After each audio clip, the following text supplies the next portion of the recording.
I took a loan for my brother. He swore he'd pay, he didn't. Now I'm getting sued. When I confronted him, he laughed. You agreed to it, so I smashed his PS5. The next day, my parents called screaming. Then, something unthinkable happened. So yeah, I'm getting sued. Because I was naive enough to take out a loan for my brother. He swore he'd pay it. He didn't. And now I'm facing all the trouble while he just doesn't care. Let me back up. Ryan has always been that kind of guy, the type who could talk his way out of anything. Growing up, he was the golden child, the one who could break a window and somehow convince our parents I was responsible for not stopping him. Me? I was the responsible one. The one who had to fix things. So when he came to me all serious, saying he needed help getting a loan, I should have run. But because I'm a moron, I didn't. Come on, it's just paperwork, Ryan said, flashing that easy grin he always used to get his way. I'll be making the payments myself, I swear. I just need your name on it for approval. Banks are weird about credit scores, you know. I stared at the papers in front of me. Something felt off, but he spoke like this was the most normal request in the world. He needed the money for something really important, but wouldn't say what. A startup, a business idea, something huge, he said. I sighed. And why can't you just get it yourself? He leaned back in his chair, arms crossed. Because my score is a little low right now. Not my fault, by the way. Some billing error or whatever.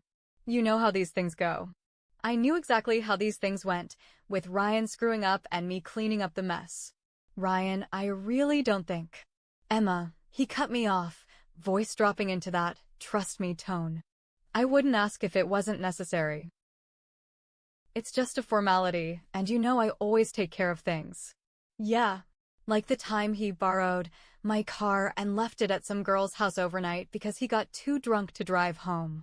Or the time he needed just a little help paying rent and then magically had enough money for a weekend trip to Vegas. But I'd been raised to believe family sticks together. Ryan just needs more support, Mom always said. You're the big sister, help him out. And like a fool, I did. So I signed. The calls start coming. At first, everything was fine. Ryan assured me he was making the payments. I didn't even think about the loan after that, until 3 months later, when I got my first call from the bank. Miss Thompson, we need to discuss the past due payments on your loan, a firm voice said. You're now 2 months behind. I froze. That has to be a mistake. My brother was supposed to handle that. The payments are under your name, ma'am. As the primary borrower, you're responsible. I hung up and called Ryan. No answer. Called again. Nothing. The third time, he finally picked up, sounding half asleep. Oh, relax, he chuckled when I confronted him. It's just a little late. I'll take care of it. Ryan, they're saying it's 2 months late. God, you're so dramatic, he sighed. I'll get the money. It's not a big deal. But the next month, another call came. Then another. And each time I called him, his responses got lazier, more dismissive. Emma, why are you freaking out? You agreed to it. Not my fault you're stressing over nothing. That was when I realized he had never intended to pay it back. So, remember how I said Ryan never planned on paying back the loan? Yeah. Turns out he didn't just forget or fall behind. He straight up never even tried. And guess what? Now I'm getting sued. After the third call from the bank, I finally lost it. I showed up at Ryan's apartment, ready to kick his door down if necessary. He lived in some overpriced loft downtown, the kind of place that made no sense for someone who was struggling financially. I banged on the door. Ryan, open up. Silence. Then, movement. He was home. I swear, if you don't open this door, I will start yelling about how you have a terrible rash, I threatened. The door flew open. Emma, what is wrong with you? He snapped, rubbing his eyes like I was the problem. Like he was the victim here. I shoved past him into his apartment, and that's when I really lost my mind. Because instead of some poor, struggling entrepreneur desperately trying to get his business off the ground, I found myself standing in a luxury showroom. Brand new TV. A PS5. Designer sneakers lined up like some influencer. Expensive whiskey bottles on the counter, barely touched. And oh, the best part? There was a brand new gaming PC sitting on his desk. I knew it was new because Ryan was too lazy to remove the packaging stickers. You have got to be kidding me. Ryan sighed, flopping onto his couch. Look, before you start freaking out, you told me you didn't have money. I yelled, pointing at the thousands of dollars worth of unnecessary garbage around the apartment. I don't, he said, rubbing the back of his neck. I mean, not liquid cash. But I needed some stuff, Emma. You don't get it. Stuff? You needed a gaming setup while I'm getting sued. Ryan rolled his eyes. He actually had the audacity to roll his eyes. Oh my gosh, you are being so dramatic. You're not getting sued. Ryan, I got the papers this morning. They're taking me to court. That got his attention. His smirk faded. Wait. What? They're actually suing you. Yes, genius. He sat up, frowning, like this was brand new information to him. Like he hadn't just been dodging payments for months. Like this wasn't the direct consequence of his own choices. Okay, he said, rubbing his hands together like he was about to fix something. We can figure this out. Maybe I can make a couple calls. You don't get it, Ryan. It's over. The bank doesn't care about your excuses. The loan is in my name. I am liable. And you, I gestured wildly at his ridiculously expensive apartment, are sitting here, acting like you're the one being inconvenienced. And then, because of course this wasn't ridiculous enough, Ryan had the actual nerve to say, well, I mean, technically, you did agree to it. I swear I saw red. Are you serious right now? Emma, come on, don't be crazy. Oh, I was crazy? I turned on my heel, grabbed his brand new PlayStation, and before he could react, I threw it aside. It hit with a sickening crack and shattered. What is wrong with you, Emma? Ryan jumped up, staring at the mess like I had just destroyed a priceless artifact. Oh, I'm sorry, I said mockingly. Did that cost money? Did it hurt to lose something expensive? He looked physically pained. That was a limited edition. I grabbed one of his whiskey bottles next. Okay. Ryan held up his hands, panicking. Stop. I'll fix it. I'll pay, okay? I stopped, bottle in hand. You will, I said sweetly. He nodded frantically. Yes, just put the bottle down. I set it down gently. Good, I said. Because if you don't, I swear, Ryan, I will come back here every single day and break something new until I have destroyed every single thing you love. He gulped. Aftermath. The next morning, Ryan texted me proof that he had transferred the first payment to the bank. For the first time in his life, he actually followed through on something. But I was done. I told my parents everything. I sent them screenshots of the court papers, the texts, and even a photo of the wreckage that used to be Ryan's PS5. And do you know what my mother said? Emma, was it really necessary to break his things? He's your brother. I blocked her number on the spot. As for Ryan, he still had the nerve to text me later that week. Ryan, hey, so we're cool now, right? I blocked him too. TLDR, my brother scammed me into taking a loan for him, wasted the money on useless stuff, got me sued, and only started paying after I smashed his PlayStation. No regrets. So, smashing Ryan's PlayStation actually got him to make the first payment. Small victory, right? Yeah, I thought so too. But if you think this story ends with Ryan suddenly becoming a responsible adult, oh, you sweet summer child. Because the real fallout was just getting started. The family freakout. After Ryan made the first payment, I let myself breathe for the first time in months. It wasn't much, but at least I wasn't getting daily calls from the bank threatening legal action. But, of course, the peace didn't last. 2 days later, my phone lit up with a call from Mom. I debated ignoring it, but I knew if I didn't answer, she'd just keep calling until my voicemail exploded. I sighed and picked up. Emma. Her voice was already loaded with disappointment. What did you do to your brother? I pinched the bridge of my nose. Mom, what did he tell you? He said you completely overreacted, destroyed his belongings, and scared him half to death. I let out a sharp laugh. Oh, you mean how I overreacted, after he tricked me into taking a loan, didn't pay it back, and nearly got me sued? That part. Emma, he was going to pay it eventually. You know how Ryan is. Yes, I do, which is exactly why I don't believe him. Mom sighed like I was being completely unreasonable. Look, your brother has been under a lot of stress lately. He's going through a rough patch. A rough patch? Mom, he's living in a luxury apartment, buying gaming setups, and drinking whiskey that probably costs more than my car payment. He told me he's barely getting by, she argued. I actually had to pull the phone away from my ear and stare at it in disbelief. Mom, did you even ask to see his finances before you believed him? Of course not. He's my son. I trust him. Of course. Classic Ryan. The professional victim. Well, I hope you're ready to trust him a little more, because I'm done, I said. He's on his own now. Mom gasped. Emma, you don't mean that. He's your brother. No, Mom. He's your son. And he's your problem now. And then, for the first time in my entire life, I hung up on her. Ryan's apology. I thought that was the end of it. I really did. Then, a few days later, Ryan texted me. Ryan, hey, can we talk? I stared at the message. The logical part of my brain screamed, ignore him. But the tiny, stupidly hopeful part of me, the one that still believed my brother might be capable of personal growth, said, what if he's actually apologizing? So I made the mistake of responding. Me? What do you want? Ryan, can we meet for coffee? I just want to talk. I was skeptical, but curiosity got the better of me. So I agreed. When I arrived at the cafe, Ryan was already there, looking surprisingly nervous. He fidgeted with his coffee cup and avoided eye contact. Okay, I said, crossing my arms. Talk. He sighed dramatically.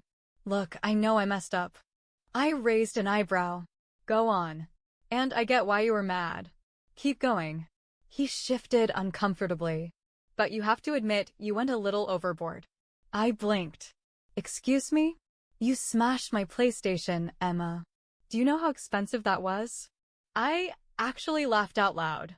Oh, I'm sorry. Do you mean the PlayStation you bought with my ruined credit? The one you bought instead of paying back the loan that got me sued. I said I was going to pay it back. When, Ryan? When? People were starting to stare, but I didn't care.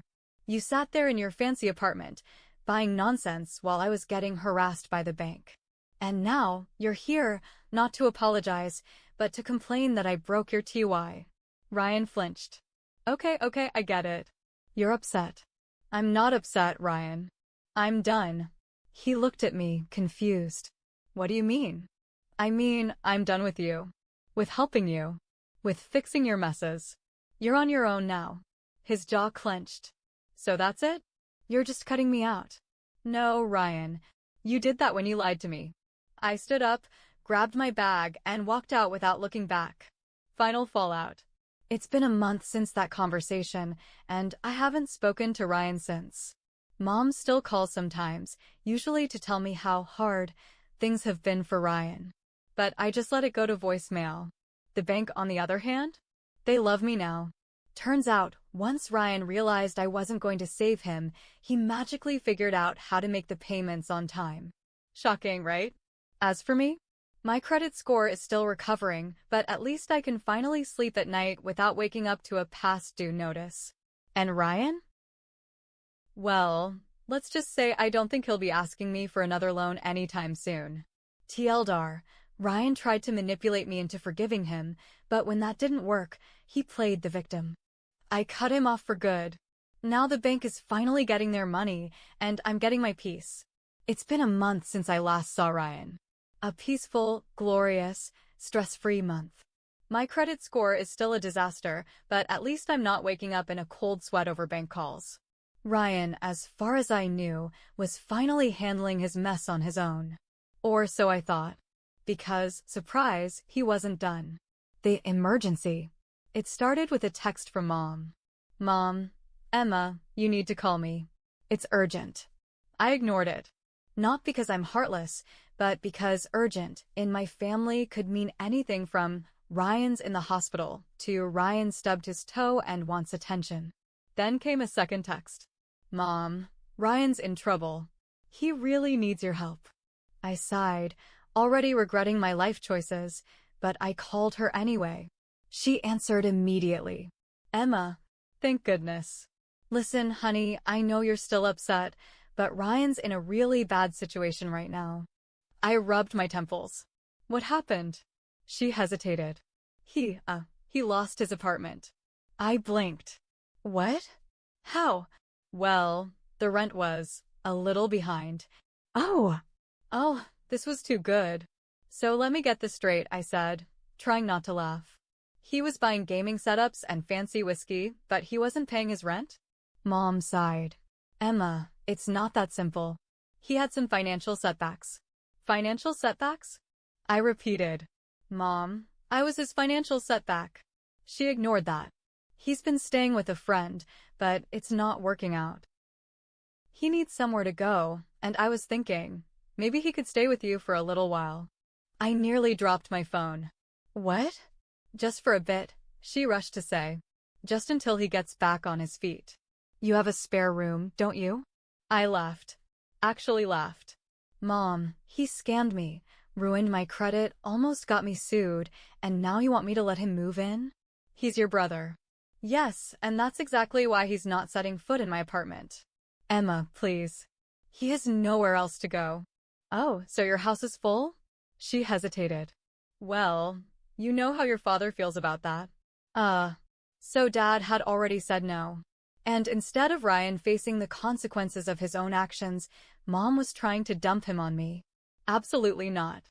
I'm sorry, Mom, but my answer is no. She gasped, like I had just kicked a puppy. Emma, you can't be serious. Where is he supposed to go? I don't know. A friend's couch? A motel? Literally anywhere that isn't my home. You're being cruel. No, Mom. I was being cruel to myself for years by letting him walk all over me.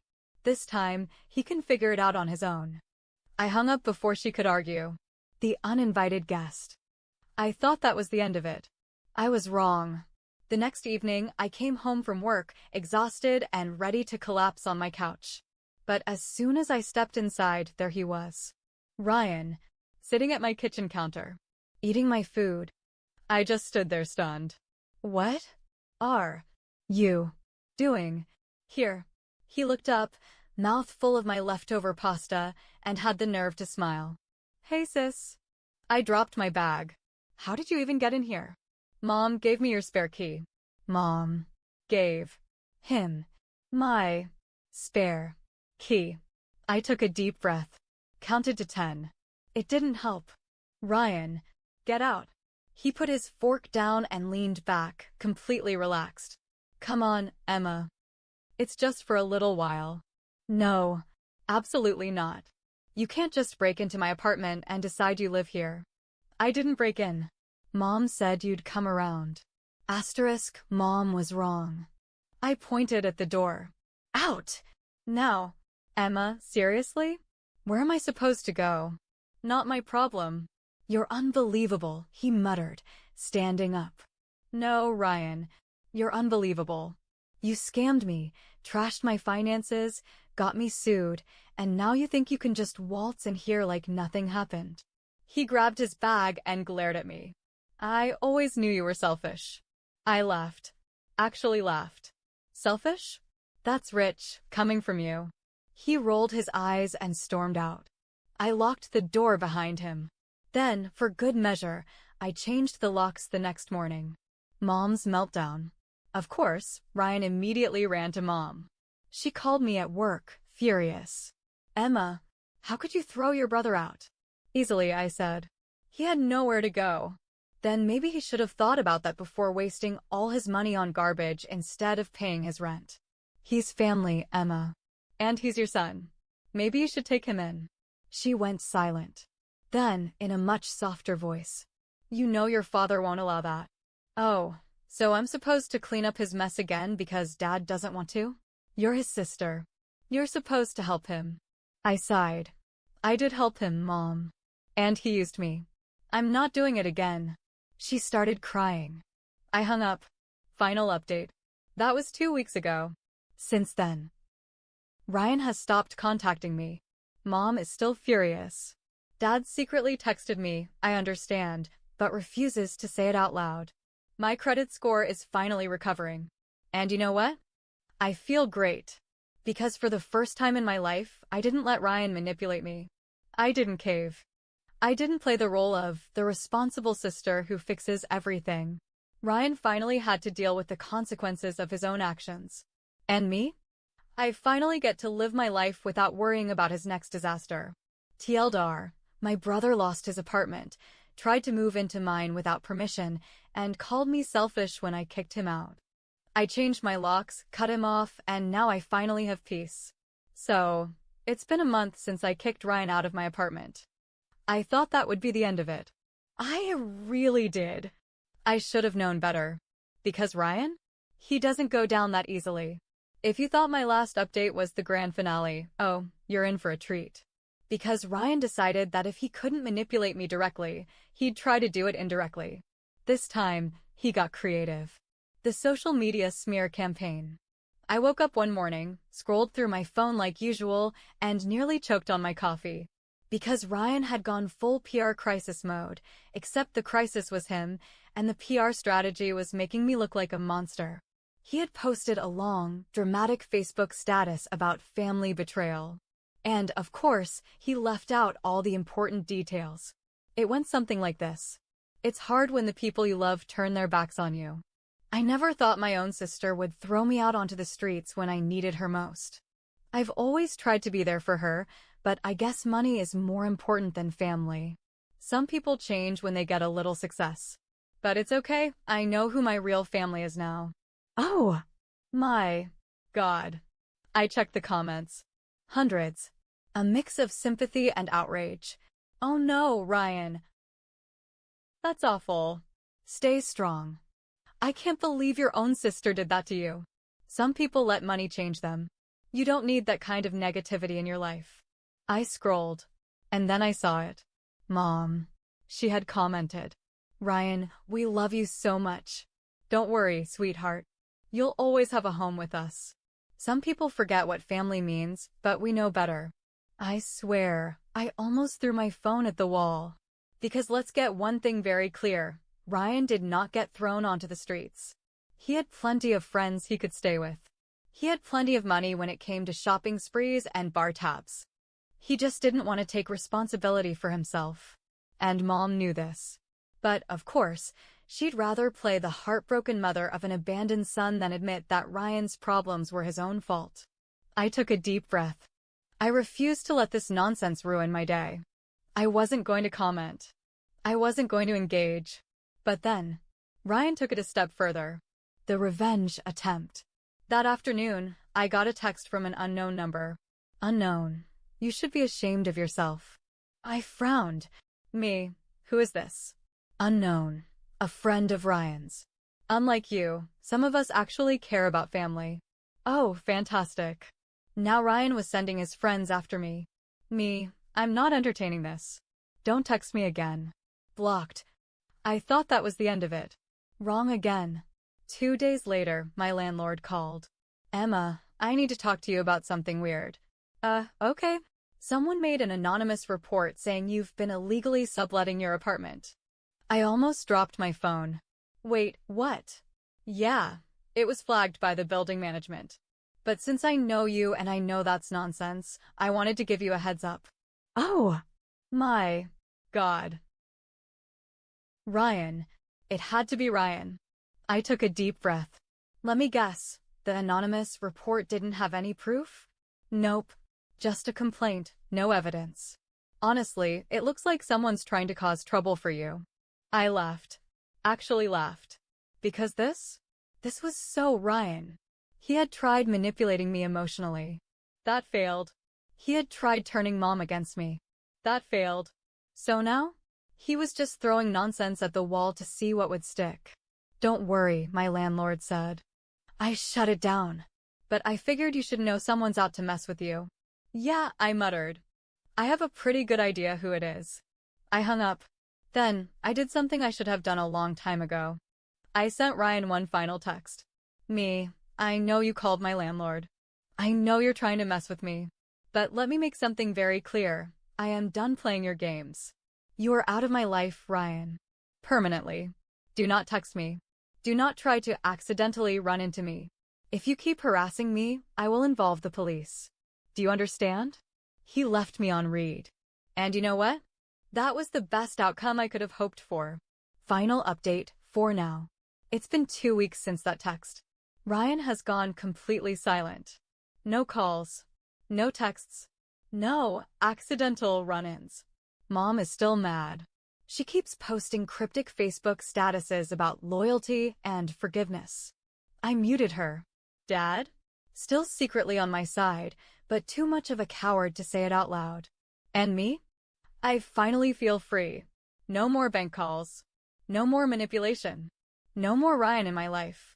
It's weird, honestly. For so long, I was stuck in this cycle, helping him, bailing him out, believing he would change. But he never did. And now? Now I don't have to waste another second of my life waiting for something that was never going to happen. Ryan finally has to face the world without me. And I finally get to live my life without him. TLDR. Ryan tried to turn my family against me, launched a social media smear campaign, sent his friends to harass me, and even filed a fake complaint with my landlord. I shut it all down, cut him off for good, and now I'm finally free.